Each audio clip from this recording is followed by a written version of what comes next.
Welcome to the Bailiwick Express podcast. I'm Matthew Leach. This is The Interview. This week I speak to Guernsey's Head of Law Enforcement and the Chair of the State Strategic Co-ordinating Group, Ruari Hardy. He was responsible for coordinating the island's response to Storm Ciaran and making sure people in Guernsey were kept safe. Thank you for joining us. Here we go. Thank you for having me here today. It's a pleasure. Come and catch up. I assume it's been a very busy, more than 48 hours probably. How's it been? How has the operation with Storm Ciaran for you guys been, and in what position have you been? Well, I think one of the main positives is we had a reasonable lead-in time, which meant that not only Bailiwick Law Enforcement but a whole host of stakeholders had a bit of time to really plan and think about what was needed. One of the things we have across government, across the Blue Light Services, is we have a fairly well-rehearsed structure of either coming into a major incident quickly or what we call a rising tide type major incident, which, wholly appropriate living on an island. Absolutely. We sort of get that. Fitting name for we this get that scenario. So, in essence, we had sort of 3 or 4 days coming into this. Yeah. So there are some well-rehearsed structures. So if I just explain what those structures are. So first sort of structure is what we call strategic. So we have a strategic coordinating group. Yeah. So that brings together service chiefs, and it isn't about discussing minor tactical or response issues. It's about looking holistically across Guernsey, across the government, across all the Blue Light Services. So when we have an actual emergency, the most appropriate agency chairs what we call the strategic coordinating group. Yes, okay. So the police do tend to take the chair in those groups, but the group is as good as the parts that come together. So it was an absolute privilege to chair for this incident. Yeah. So our first meeting was on Tuesday. Yeah.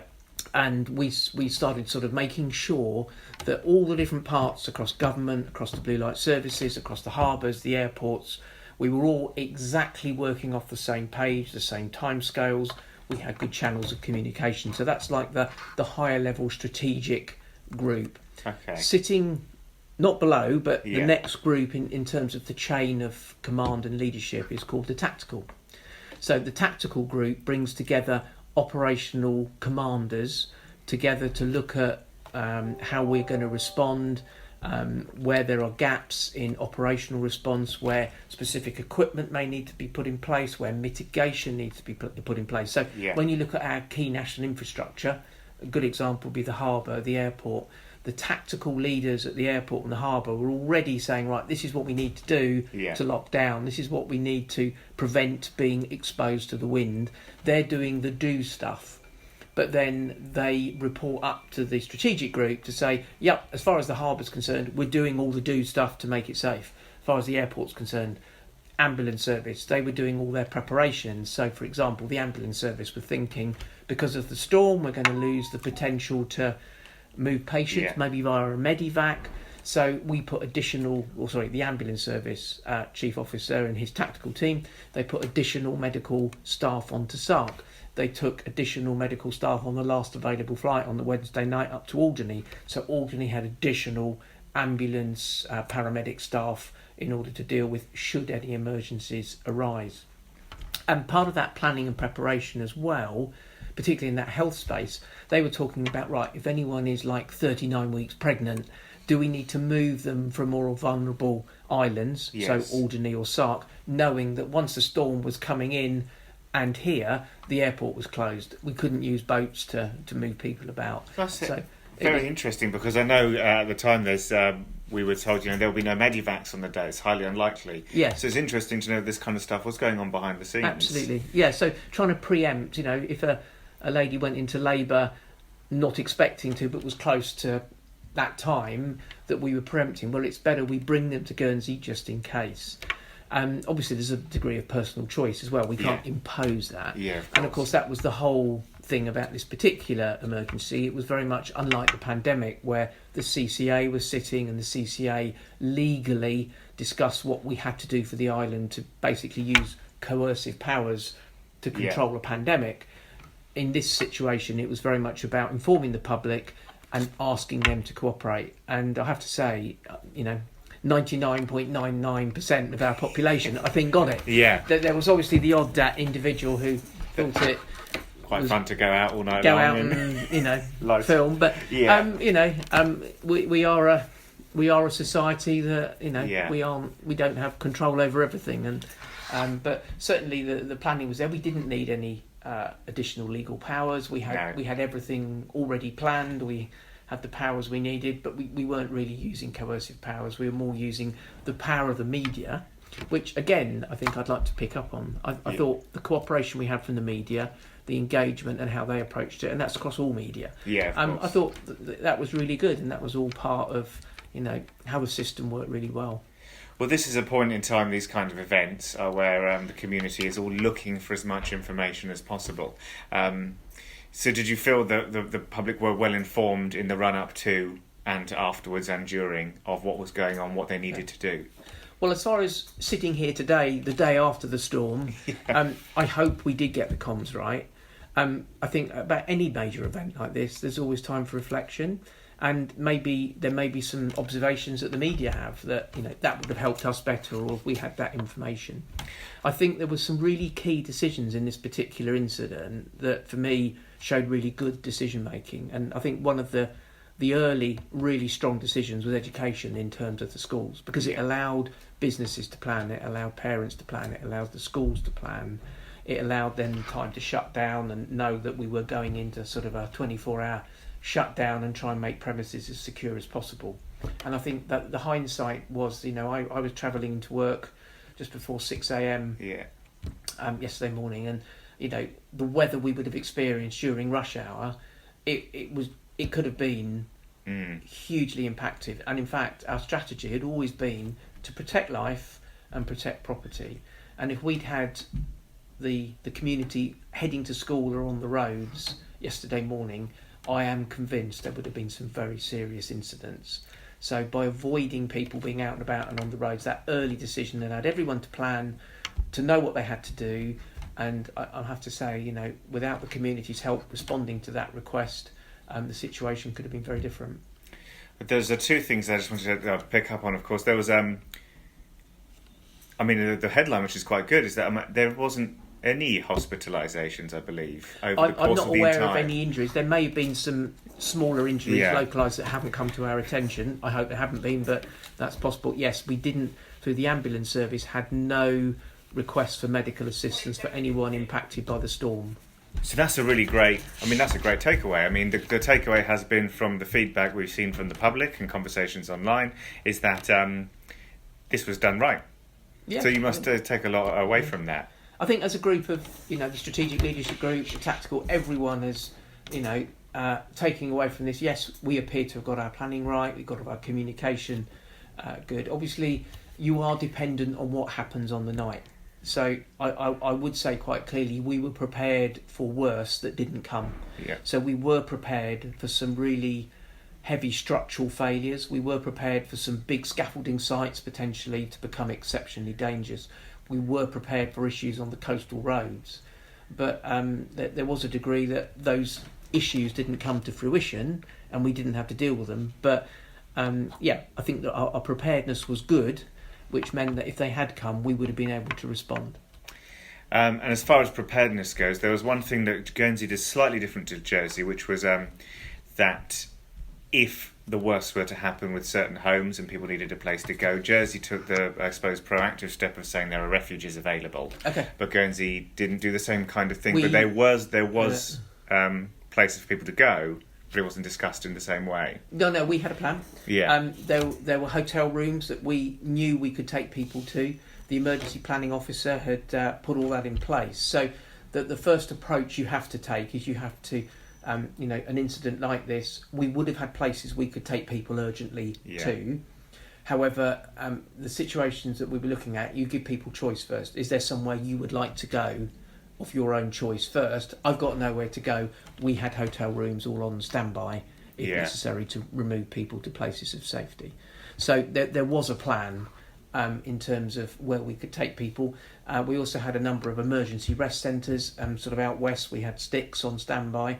And also Beausejour is an emergency centre. So I'm not sure what information you had, but we definitely had. There was only there was a small conversation through social media, which was that the states of Jersey, they published the fact that they had 10 refuges available. Okay. But the fact that we did in Guernsey, which we clearly would have done, wasn't published. But the argument being, I think there was a senior civil servant online who argued people would just turn up there. Yes. So we're not going to tell you prior to the event. Yeah. But if you call on the night, there is a place for you to go. If we had to do a dynamic risk assessment, you need to come away from this property because it's not safe. Yeah.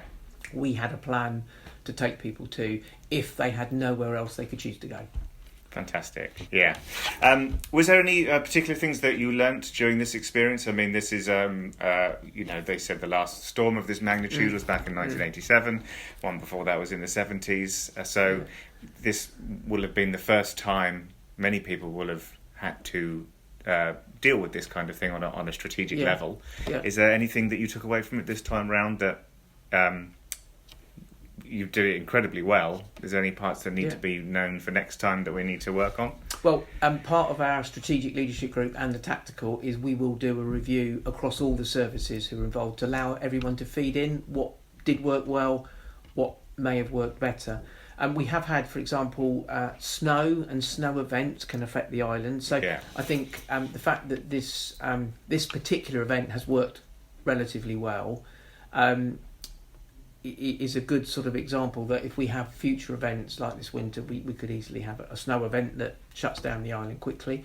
I think some of the positive decisions have been some of the big decisions made that little bit earlier really do help the community plan and come to terms with it, and you've got the community on side. I think that's having that rapport, if you like, is an important factor. With this particular event, there's always some learning. I mean, I know that we had a command and control situation, and there may have been one or two learning points around how that command and control was interacting with some of the other agencies on the actual night. Communications is always your struggle, and I think until you actually get into the incident and you get into what the incident is going to throw at you, you can't plan for everything. But your planning is about adapting to what is thrown at you. So I think staff have. I think the experience that staff have been involved in this is a real positive, because if it should happen again, we hope not, but if it does, they've been there before and they've got that corporate knowledge about how the systems work, how the planning works, how the communications work. So that's a real positive. Is the sun going in your eyes? No, it's fine. No, I love a bit of sun. It's good. We want it now, I suppose. Yeah. So is that strategic group, is that disbanded now? Is there work still being done? Yes, it's Friday morning. We had our last one this morning at 10 o'clock. So we've now stood down. Also, the tactical group has stood down. There are still issues going on. So, for example, roads, tree clearance.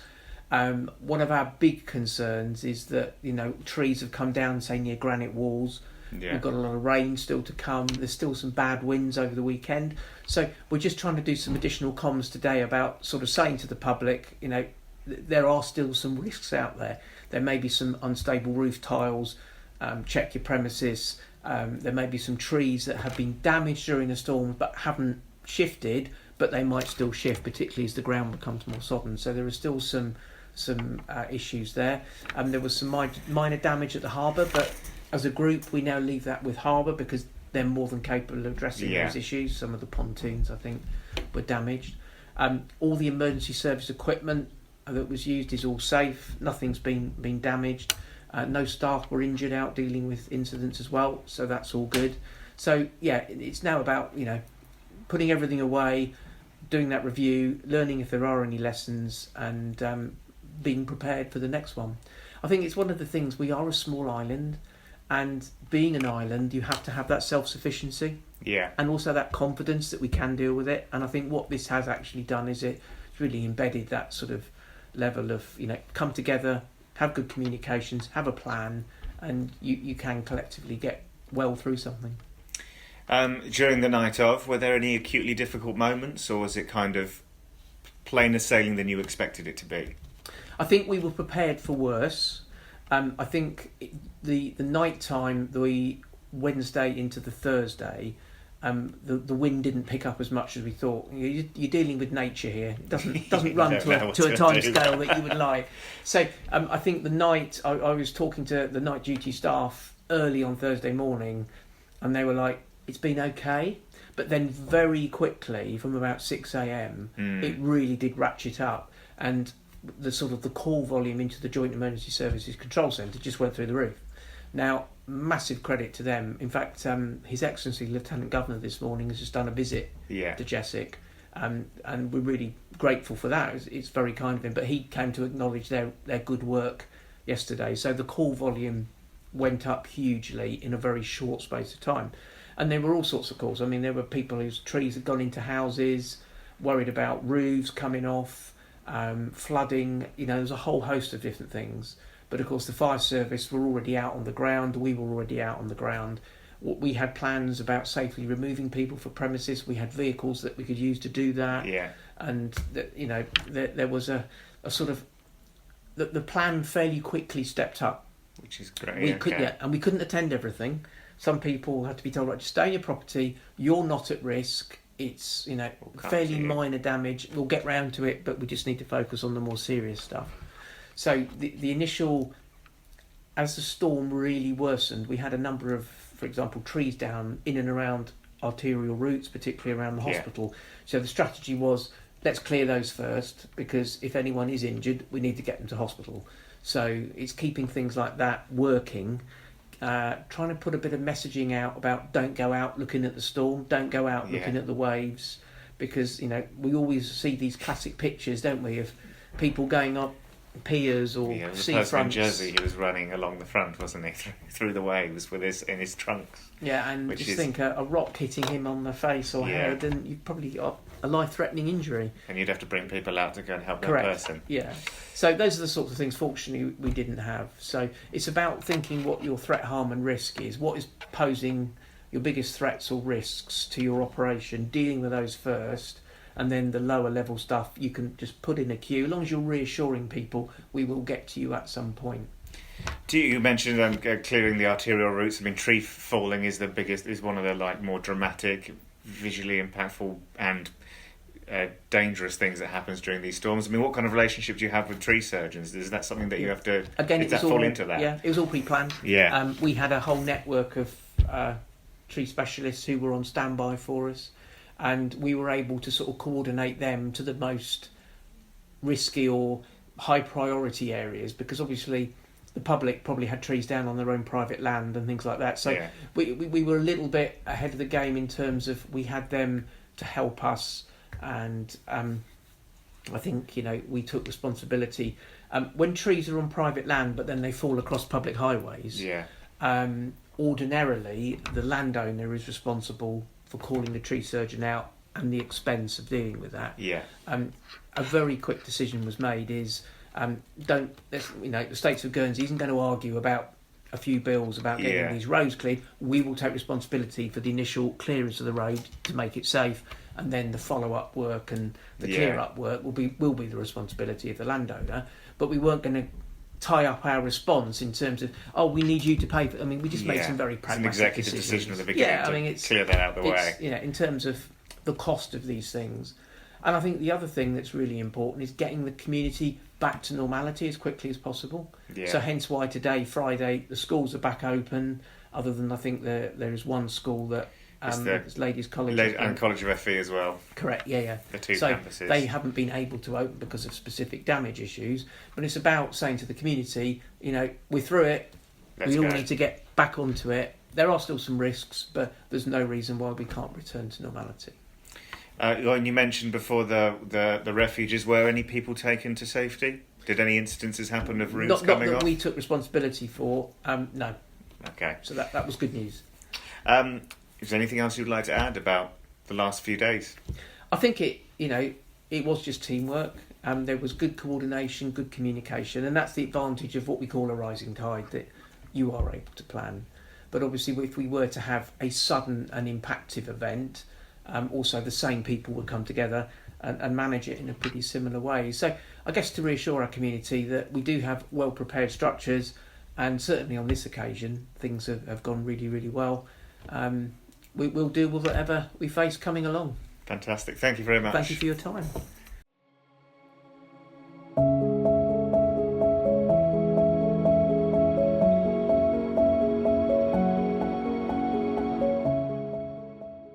Thank you for listening to The Interview, a Bailiwick Express podcast. If you liked what you heard, please like and subscribe. You can find us on all social media channels, and if you'd like to keep up to date on all the work the Express team does, please sign up to our daily email by visiting gsy.bailiwickexpress.com.